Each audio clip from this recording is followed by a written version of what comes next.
I'm the big LG Doc Gallows, and you're watching the Wrestling Junkies. Boom.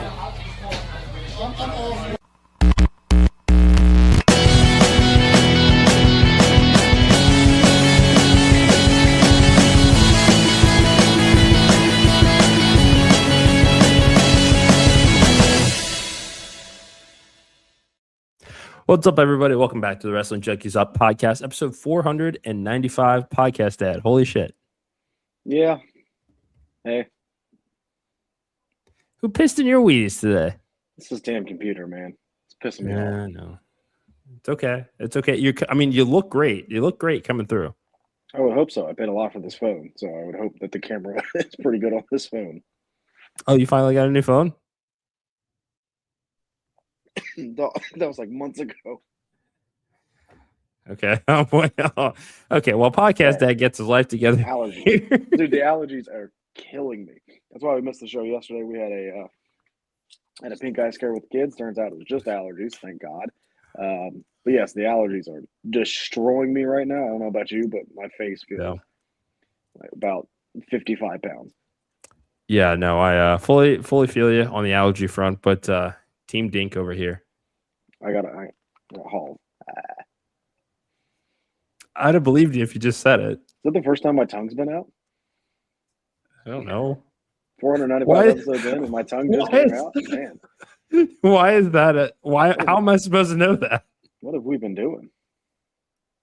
Talking about wrestling. That's why we're here. Well, yeah, of course. I'm always here for wrestling. Well, that's good. That's good. And thank you to everybody that joined us tonight. As always, you can find us on X and TikTok at Junkies Pod. Like us on Facebook, follow us on Instagram at Wrestling Junkies Pod. But most importantly, please do us a huge favor and subscribe to our YouTube channel, Podcast Dad. We have not gotten to celebrate 600 subscribers yet on the air. You were not here yesterday, but congratulations and a little toast to everybody that supports us. Thanks for us, because we had about 600 subscribers for 5 minutes, and then it went up, and then it went up, and then it went up. So thank you all for supporting the Wrestling Junkies.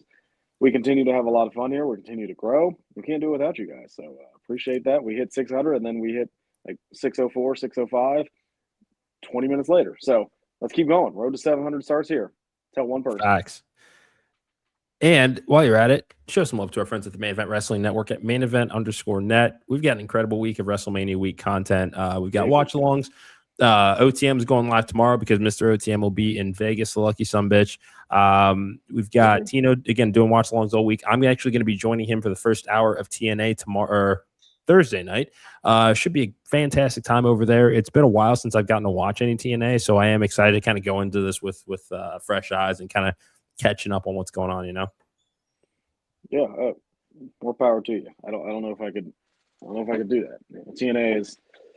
TNA had a weird show at Rebellion. The world title picture is a little hazy right now, and there's some stuff on there that I'm a little confused by. But, they also had some stuff with pulling talent from some other indie shows, which I don't love. Yeah.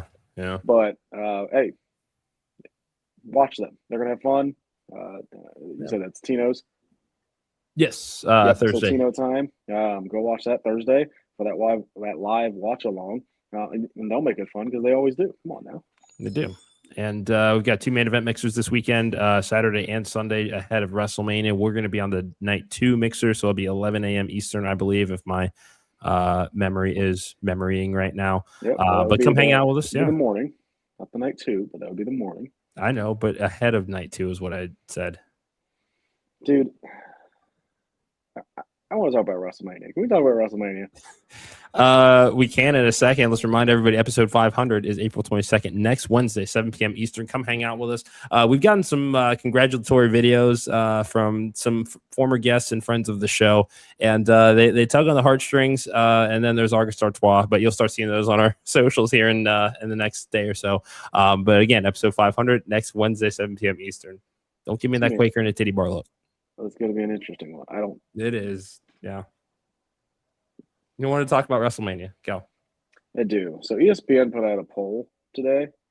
Have you seen this? What they said the number one moment was? No, for their top 5 anticipated matches for this WrestleMania is. Oh, no, but I did see the article that I wrote that was released on Scrap today with my 3 matches that are going to steal the show. It was very good, by the way. Please go read that. No, they said number 1 is Randy Orton and Cody, which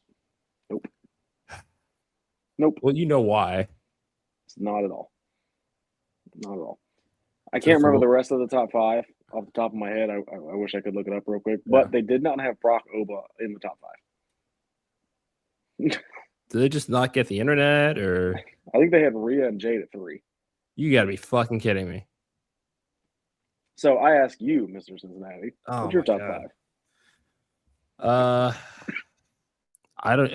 Well, there's 4 for sure. How about that? There's number 1 with a bullet. Brock and Oba is number 1 with a bullet for me. Yeah. It's not even close. Last night, we had talked about this, I think either last week or the week before last, how, we've seen the size and the speed and what Oba Femi can do in the ring. We really hadn't seen a whole lot of what he could do on the mic. Go home show of WrestleMania. This is one final sell, and this is one of the greatest competitors in the history of WrestleMania that he's going up against, the man that ended the streak. And he just looked like he belonged. Papa H did a interview of some kind with Joe Tess today that was released. And I got to agree with one of the words they used is Oba Femi just looked poised to be there. He looked just so natural in that element. I mean, and he's standing toe-to-toe with the greatest manager in the history of this industry in Paul Heyman, who knows how to sell a big fight. And again, knocked it out of the park. If you are not excited for this match, you don't have a pulse. I don't understand. Like this match has been built beautifully. So they're at the 1 yard line. All right. Yep. Are they going to line up in shotgun and throw it? I don't think so. They cannot afford to fuck this up, and they know it. Okay, because Brock Lesnar has been in this position before of being told, go make that next big monster. It didn't work. Omos does not have even a fraction of what Oba Femi brings to the table. That is the differential here in this match. Yeah, I was more thinking Strowman, but yeah, Omos. I forgot they had a WrestleMania match. Yep. Whoops. Yeah, John Cena also lost to Austin Theory that year too. So, what a weird man. I know. Yeah, so that's 1. I would say that's number 1 with a bullet for me as well. Like probably the most anticipated match in a few years, in my opinion. Really excited for it. They have a star on their hands and they need to make one. So yeah. 2 is Roman and Punk. Last night was great. I loved it. I loved because we've seen all of the aggression. We've seen the pipe bombs. We've seen the animosity of it here, but there is a level of respect there between the two that neither one of them, would really admit to at this point thus far, because they had taken the verbal jabs that they did. That did a lot for me last night, because Punk did not have to go there. Punk didn't. It could have been another pull apart brawl, but this was even the staging of we've seen Punk interrupt him for weeks, but to come in through the crowd as we know that he is, or later learn that he's going to talk about how he hates the fact that he's envious of the fact that he was not born into that industry and he had to work for everything that he had. He had to build his chosen family through bingo halls and armories and through the people that he came down, into the rafters through for this promo, starting at the table, slowly making his way towards the steps. And even though Roman's saying, hey, if you get in this ring, we're not going to need these mics, Punk doing exactly what he needed to do on the mic to diffuse Roman so they could get in there and have that final face-off moment. This is in my opinion, take it for whatever it's worth, because we had that sit down between Jim Ross, Rock, and Austin once upon a time. It's almost as if we did all the aggression first and then that sit down happened. That's kind of what this reminds me of. Okay. Because this match has sold the entirety of this WrestleMania build for the majority of it. It has been this match. Even when the rest of the card was not solidified here, this is a monumental match here. This is absolutely a monumental match here, because this has been the driving force of selling tickets to WrestleMania for the majority since the Rumble. It has been this match. This is the only one that has gotten time every single week of some capacity. Not every match has done that. That is what it had to do to sell that night 2 main event, even though Pat McAfee's promotion isn't working. Number 3, Seth Rollins versus Gunther. Yes, this match got added late here, but the story, like I've said, is very simple. It's Brock Lesnar has an Obafemi problem. Seth Rollins or Paul Heyman has a Seth Rollins problem. Gunther didn't have a match at WrestleMania. So if Seth Rollins is making this big deal about a triumphant comeback, it only makes sense for him to go in and be like, okay, I'll do it, but you're going to owe me a favor. This match is what eventually is going to end Brock Lesnar's career, and I'm super fucking excited for that. Number 4, Jacob Fatu and Drew McIntyre. Jacob Fatu, to borrow your 1 yard line reference, he's been ready to go for ages. Like, he is a future WrestleMania main eventer in waiting. This match is going to get him there. Drew McIntyre, yes, it sucks he's not walking in as the WWE champion. It just sucks. It is what it is. But he still gets a fantastic match at WrestleMania. Jacob Fatu is poised for a breakout. New Orleans is right around the corner. Jacob Fatu should be a favorite to win Money in the Bank. And all of that starts here. First hour of ESPN, they're going to get that casual audience. Anybody that has not seen a guy like Jacob Fatu is going to be absolutely enamored. And he's going to win this match. McIntyre's going to go off and film this movie. And Fatu is just going to have a fantastic fucking 2026 because they're kind of getting back to where they should have been had he not had that time off for the dental surgery. Number 5, Liv Morgan, Stephanie Vicaire. It's just, I mean, they've had less than 2 minutes of screen time the last 3 weeks, and they've made every single second of it together to make you want to watch this match. I don't understand the fucking music video, but if you're not excited about those 5 matches at the very least, and Pat McAfee, I guess, you're not a wrestling fan. Floor is yours. You and I have the same 5, just different order. So for me, Brock and Oba is number 1 with a bullet. I think we touched on it. You know, they have the star. It's there. That's the future. Go make it, right? Number 2 for me is Seth Rollins and Gunther. That promo last night by Gunther was so good. Like, I'm pissed off because when I was champion, you didn't come after me. You've been dodging me because you know I'm the best wrestler in this company, not you poser. Like, that was, whew. Like, they finally put some logic to be like, hey, remember when I was champion and nobody challenged me? Like, all the big stars didn't challenge me. Punk, Rollins, LA Knight, like everybody, nobody challenged me. Like, I love that they brought that up. And I think it's going to be a big one for Gunther. And I think we're going to get a Braun Breaker cameo with Seth Rollins, and it's going to set that up. I think it's a win-win-win for everybody, right? I think that's a great story. Last night sold me so much on that. Just that promo was so good. Like, yeah, Paul Heyman hired me. That's fine. He had a problem. But I don't like you. Like, perfect. That's all I need to know. Number 3 for me is Liv Morgan and Stephanie. It just feels so personal. Like you said, they've had less than 2 minutes the last, 3 weeks? Yep. But it feels so, like, it feels like these guys hate each other. Like, just hate each other. And it feels so real. Again, don't understand the music video, whatever.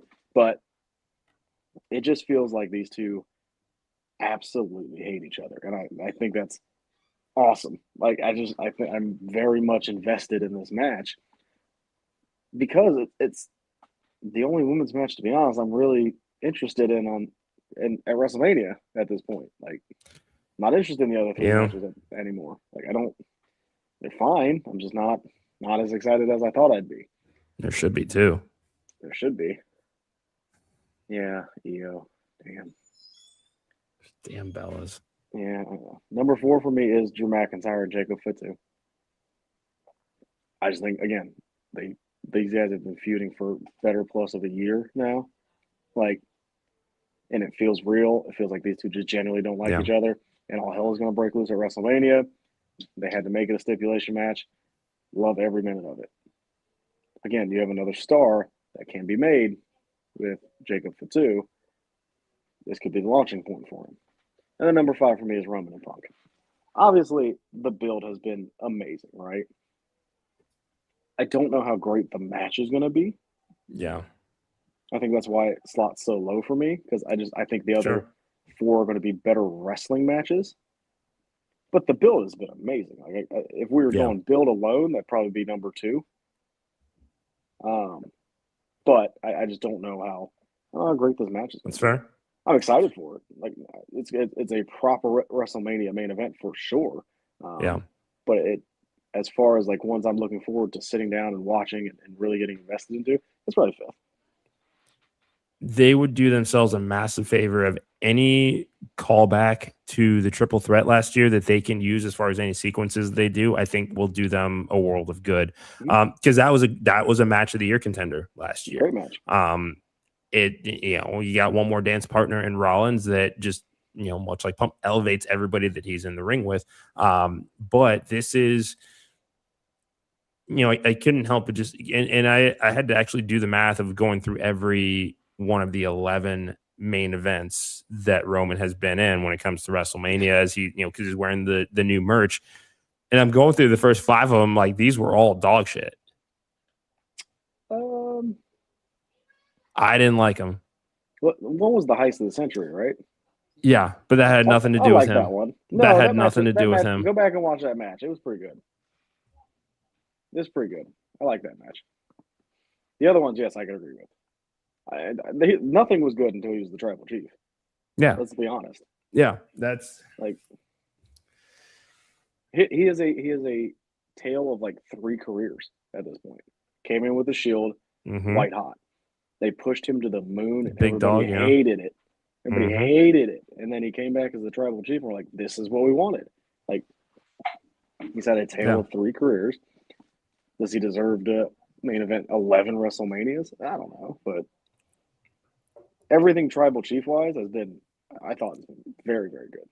Yeah, except for the Lesnar one. Oh yeah, 22. Yeah, Dallas. Something like that. Yeah, it was like 8 minutes long. Yeah. Even Austin put in 38 the night before. It's supposed to be like the biggest WrestleMania match ever they were advertising, and it was not. There's a common denominator in some of those. I know. Out of the 11, Brock's been 3? 4? 3, yeah. 2015, 2018, 22, yeah. And 2018 was dog shit. God, that was 2017 was dog shit. That was Triple H, right? Triple H was 16. 17 was Taker. Orlando. Oh, yeah. That was bad too. Yeah. Oh my God, he's had so many bad matches. That's what I'm saying. Like that. No, not his fault, but I mean, God. See, that's why they can't mess up Obafemi, because they have somebody that the crowd's behind. It really, really wants to see you succeed. But I feel like the problem with Roman at that time was when you looked at all 3 members of the Shield once they broke up, they all did something different except for Roman. And therein lies the problem. It's just I don't know why. I still don't understand why they tried to hang on to it. I mean, there was no reason to. I mean, I think if you find some other ways to explore that character, they did. They did it with the tribal chief, and guess what happened? Well, I know. I'm saying at that time, that time, it was literally we're just going to keep everything about you the same, because and I don't know if it was because he was getting the monstrous babyface pops in 2014, where that would have been the year to take a risk and put the Rumble on him, and I think that they would have had it not been a Dave return sort of thing, because he was over in that match. So if he did win it, no one, even if he went to Mania and lost, I think you would that builds that genuine sympathy that he needed the next year.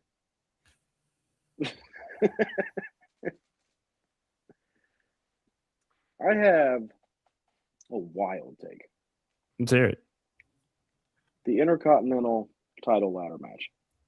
I want Rusev to win.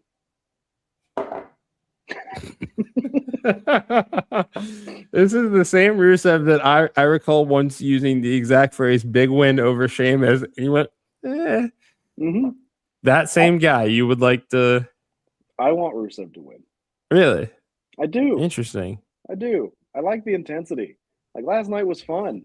Like if I can get back to like United States champion era Rusev, like that, or when he was in AEW as the TNT champion. Yeah. Like He was really good. And I saw a little Yeah. glimpse of that last night, and I was like, ooh, I would kind of like that in the IC division. Because You could use it. I don't know if I would say, for me, like, odds are Penta's probably going to win. Right? I don't know who wins. That's what I don't know. If there was, especially because again, everybody's protected in a ladder match. I don't see why you don't put the youth movement full on display. I mean, we're already hoping that, in a perfect world, if they do everything right, Oba wins. Why not Javon Evans? Your boy is bouncy. And He's Trick. over with the crowd. What's that? And Trick. You think they go all three? Why not? We've We've seen Papa H do these 3 title changes before in a show. We've also as seen well. Papa H's booking. What's that? We've also seen Papa H's booking. I know. It just feels like, especially with these particular names, and if I had to rank them, Javon is third on the list, just because when you look at Oba and how crowds react to him, and Trick and how crowds react to him, that is that lightning in a bottle, like Dwayne levels of when you hear "if you smell" kind of energy. Javon is an over babyface. He's fun as fuck. You know what he feels like? Yeah. Is when Charlotte and Sasha and Becky came to the main roster all at the same time, and it took a while for Becky to get over. Yeah. I feel like it might take a second for Javon to get over. Just because he doesn't have that big personality that the other two have. That's true. Yeah. Like, again, catchy theme songs for the other two. When they enter the room, like, everybody looks, right? They have a presence. Javon right now just doesn't. And that's okay because Javon's 23 years old, 22 years old. 21. Yeah, like, he's going to get there. Yeah. And he's on WrestleMania. Like, great first step. Yeah. I just don't know if they pulled the trigger that early. I don't know. That's fair. Yeah. No, I get it completely. I mean, and especially when you've got Penta in there who's been killing it and took them a while to kind of pull that trigger with him in the IC title picture. Rey Mysterio decided that he didn't want to wrestle Gunther and face his mortality. That brisk jog last night when he came out. Like, just go. I'm on Great Brad Hope, man. Like, just go away. Go away, dude. He came out brisk and then threw a couple punches and the laziest 619 I've ever seen. Hall of Famer. That's fine. No, retire. I know. Stay in the Hall of Fame. Retire your way there. Because Ray Phoenix should be in this match. Yeah. Sorry. Ray Phoenix should be in this match. Vikingo could be in this match. Dr. Wagner could be in this match. Mr. Iguana could be in this match. Psycho Clown if you're feeling fun. La Parka. Oh, yeah. La Parka could be in this match. Like, there's so many others that could be in this. Grande Americano could be in this match. Chad Gable could be in this match. They're doing that mask versus mask, but they're doing I know. I saw the segment, all right? Did you hear that crowd? I did. I think it works. I think it's right they're doing it at the AAA show, not Mania. Yeah. I think they're going to get a much bigger reaction at the AAA show. Yeah. When Chad Gable gets unmasked. It's gonna be really good, man. It's gonna be really good. All right. You made it's your gonna point. be really good. You made your point. Speaking of really good, holy fuck, AEW Dynasty. We haven't got to talk about any of that yet. Not their best, but overall, still a very good show. It was. I mean, it was an AEW pay-per-view, of course. I give it a B-. Still a very solid grade. Some outcomes I did not expect. Kevin Knight, TNT champion. FTR retaining. Also that. Yeah, no, but I threw that out there, didn't I? You did. Who else? Darby Allin beating a bricked up Andrade. So I saw a wild take on TikTok. Shout out to Johnny Boy Bebop. Don't ignore my comment. What? I heard it. I'm going to just No, we're not doing that today. Fuck you. No. We're not doing Andrade, chill. Charlotte was lucky. No kidding. But anyway, the take is he thinks that Darby wins the title tomorrow night. No. It's what I mean. There's no way. That would be crazy, especially after that was a fucking phenomenal main event. No way, dude. I love that. Was like everything about that, from entrance to match quality, start to finish, just no notes, absolutely just rip roaring banger match of the year candidate. But no, Tony Khan doesn't seem like the guy to do like a super transition. I don't think he would want to do a transitional reign with Darby. I don't think he would ever want to do a reign with Darby. No, I don't agree with that. Darby feels like 2002 Jeff Hardy.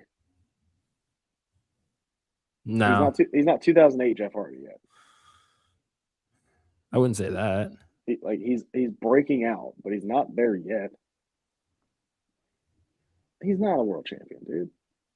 I will go to the grave on this. He's not a world champion. Okay. And he'll probably put me in the grave because dude's been hit by a bus and climbed Everest and everything he's done. But yeah, you think that doesn't merit a little world title run? None of that. Going through glass. It's fine. Sabu does the same shit. And yeah, he's not in WWE's Hall of Fame, which is also a travesty. But there is a memorial show happening this weekend out in Vegas. If you're there, it's a 2-night tournament. The good Dr. Landon Hale is on that card against Arya Davari. Go check that out and check out my conversation with him. Somebody watches the product. Well, yeah. I wasn't last night, but yeah, I watched it. Great interview, by the way. Landon, I'm sorry I missed it. But those are the easy conversations. I love those. Yeah. Moxley winning was a bit surprising. Yeah, especially with United Empire like reuniting the show before. Yeah. I thought I had a take. I don't know that. Okay, good. I wanted so bad, and I figured, especially the way the match starts with the hidden blade, I'm thinking that is just the start to just this is it, that kind of that like bookend from start to finish. But yeah, no, I mean, Mox just continues to be the greatest acquisition in AEW history. Speaking of great acquisition, your favorite wrestler and mine putting over Ricochet. You never thought you'd see the day. Speechless. No, I did not. I didn't. I did not. No.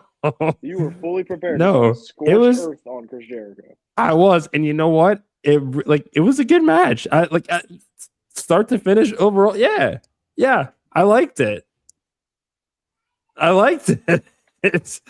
know a good match when I see it. That was it. Oh my god.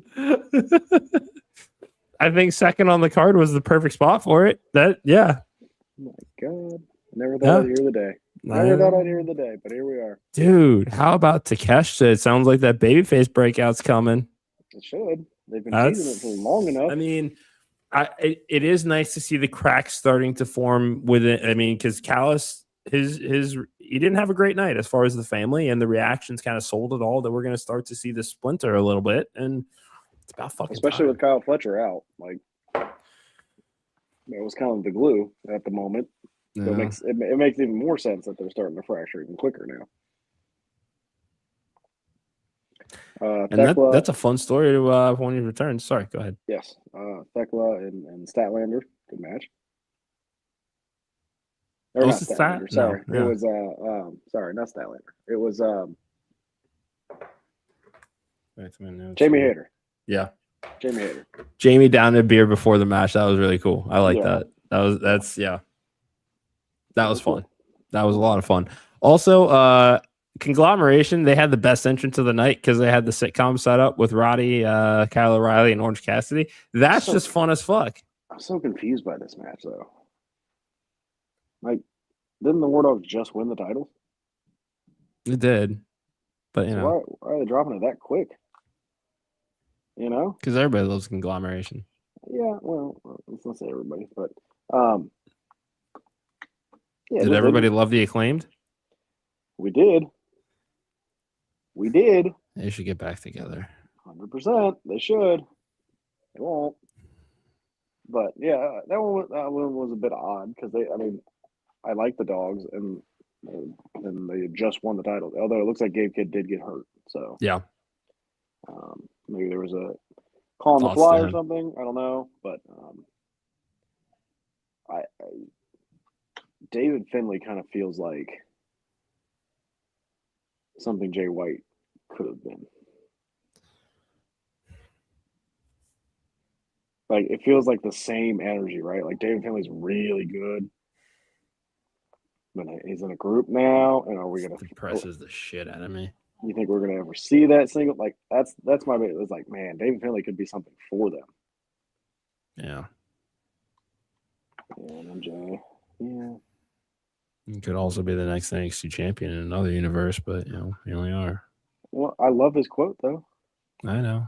I it was made good. money I with made these money guys. with, I made money with my family. I get it. I haven't made money with my family.